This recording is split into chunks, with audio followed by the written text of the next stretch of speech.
Bienvenue à tous. Dans les grandes articulations de cette session d'information, les représentants de l'Assemblée nationale au sein des démembrements de la Sénat ne sont toujours pas reconnus. Les députés peinent à se conformer à cette disposition malgré la sommation de la Cour constitutionnelle. Beaucoup s'attendaient à le voir sur la liste des candidats à l'élection présidentielle, mais ça n'a pas été le cas. Pierre Ocho, ancien ministre d'État, est sorti de son mutisme hier pour donner des clarifications sur son choix de ne pas se présenter à l'élection présidentielle. De son côté, le candidat Boni Yayi veut redonner une nouvelle dimension à la politique béninoise. Il propose de changer la constitution béninoise sans toucher aux articles 42 et 44. Dans cette édition, nous parlerons du projet de société du candidat dans ses volets politiques, social, économiques et culturels. Merci d'être avec nous. On démarre avec la page politique de cette édition.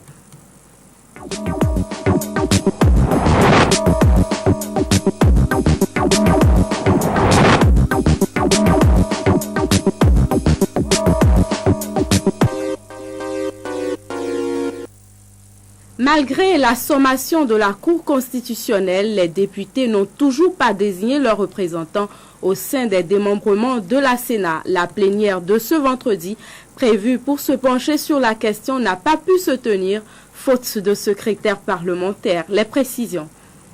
À quelques jours du premier tour de la prochaine élection présidentielle, la désignation des représentants du Parlement au sein des commissions électorales communales et des commissions électorales d'arrondissement pose toujours problème.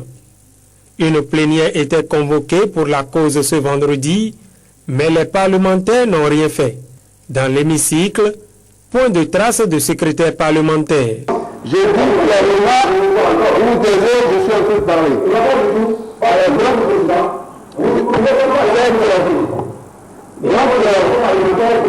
je suis en train, si vous ne voulez pas vous pouvez sortir, il y a des collègues qui sont là qui entendent.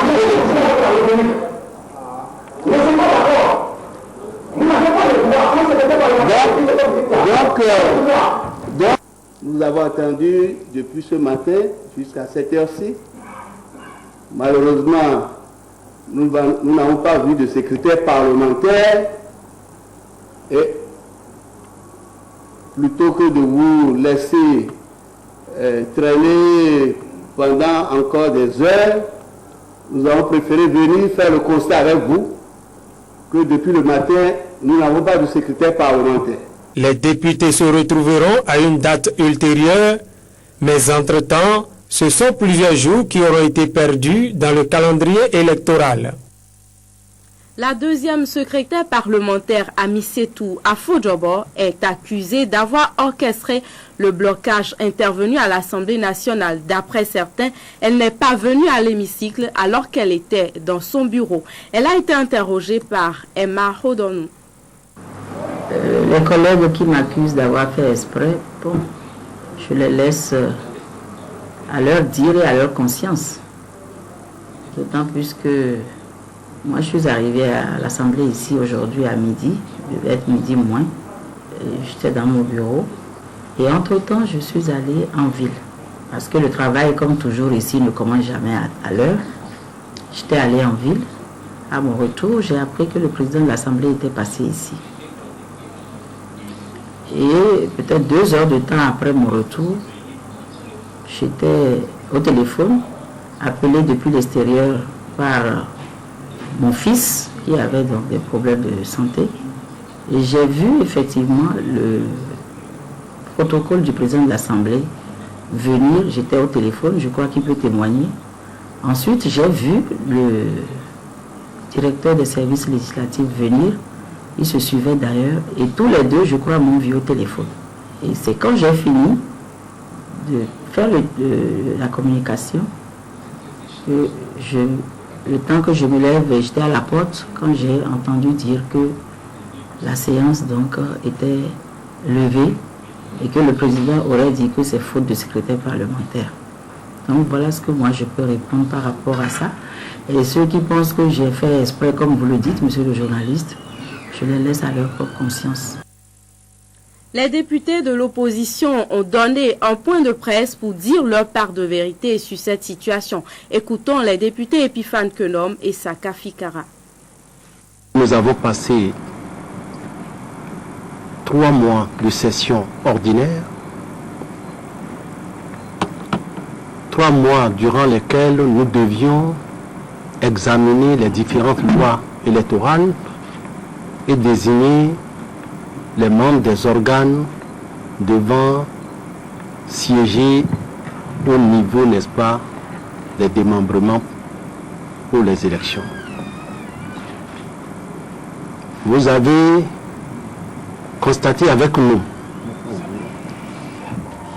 que sur 90 jours que comptent ces 3 mois, nous n'avions pas travaillé pour plus de 15 jours. Malgré que les questions à examiner sont d'une importance capitale, d'une urgence signalée, le président de l'Assemblée nationale a plus d'une fois renvoyé les députés ou mis les députés en congé. Donc ce n'est pas maintenant qu'il doit s'empresser. On aurait pu faire tout cela à temps et dans l'ordre. Mais la stratégie de la mouvance, c'était de gagner du temps pour que la LEPI puisse arriver à son terme. Ils ont gagné tout le temps et la LEPI n'est pas arrivée à son terme. Donc ils ne doivent pas chercher des boucs émissaires. Il est vrai que nous sommes ici depuis 10 heures et il est plus de 21 heures. Mais le président a aujourd'hui autorité au moins sur un des secrétaires parlementaires. Et il aurait pu, depuis ce matin, le rechercher et lui dire de venir. Pourquoi il ne l'a pas fait? À propos de ce blocage à l'Assemblée nationale, les députés de la mouvance ont également donné leur avis. Apprécier les propos recueillis au bureau régional. À l'initiative des députés de la mouvance présidentielle,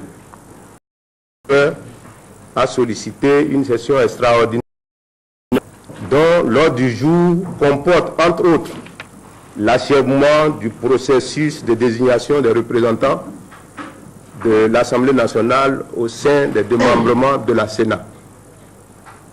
À la réception de cette demande du gouvernement, l'Assemblée nationale a convoqué pour le mardi 8 février 2020 une session plénière qui n'a pu se tenir faute de quorum.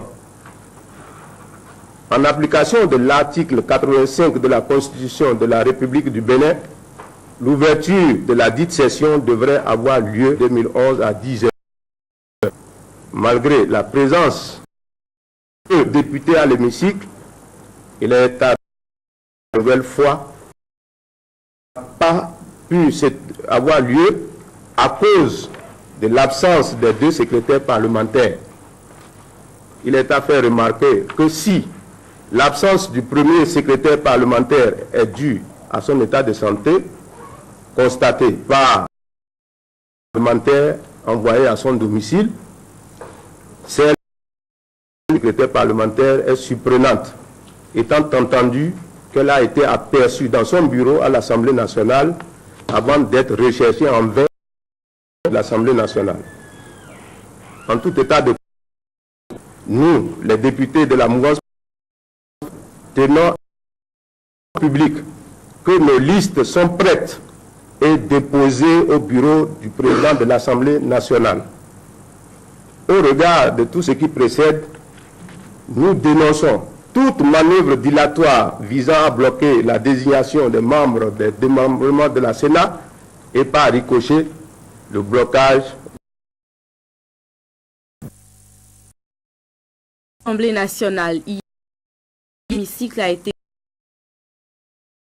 qui réclament leur enroulement de l'EPI. Ils avaient pour objectif de porter leurs revendications N'ayant pas reçu l'accord des autorités, la manifestation a été empêchée par les forces de l'ordre fortement déployées.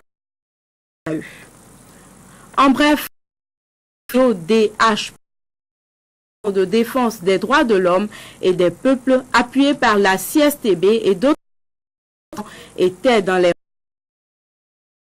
une marche sur plusieurs kilomètres d'Épi et la mini Rena. Selon les manifestants, ces deux instances chargées de l'élaboration électorale permanente ont failli à leur mission du fait que les membres ont été pris en compte. Des détails. Ici pour protester et dire, on ne peut pas dire que parce que des gens n'avaient pas voulu hier de se faire enregistrer, lorsqu'ils ont décidé qu'ils n'ont pas le droit, qu'ils ont perdu le droit civique. Le droit civique, la souveraineté de notre pays doit être au bout au risque de parjure. La CSTB, le PCB, parti, cette marche, viennent protester pour dire voter. Vote. Oui au droit de vote. Non à hold-up électoral. Non à hold-up électoral. Oui pour. Oui au respect de la Constitution. Oui au respect de la Constitution. À Thiémé, les citoyens non enrôlés ont également extériorisé leur mécontentement. Dans les rues de la localité, ils ont dénoncé les irrégularités dans le procès leur désarroi. Non à plusieurs citoyens et qui les privent de leurs droits civiques